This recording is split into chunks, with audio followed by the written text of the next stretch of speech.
Yo! Hello mga idol and mga props! Isang magandang araw sa inyo. Pointers for today.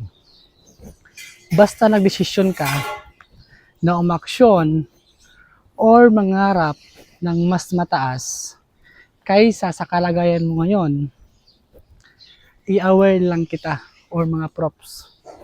Magkakaroon ka ng tinatawag na critics. Mga critics or mga kritiko. Ito yung mga taong magda-down sa'yo, mga taong kukontra sa'yo, at mga taong pupula sa mga pangarap mo or doon sa mga gusto mo. Pero ito lang yan mga props, mga idol. Huwag nyo silang pakinggan. Ituloy mo lang.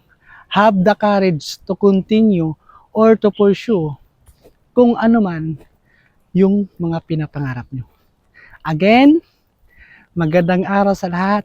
At kung nagustuhan mo ang content na to at kung bago ka pa lang sa YouTube channel ko, please like and subscribe. And see you in the next video.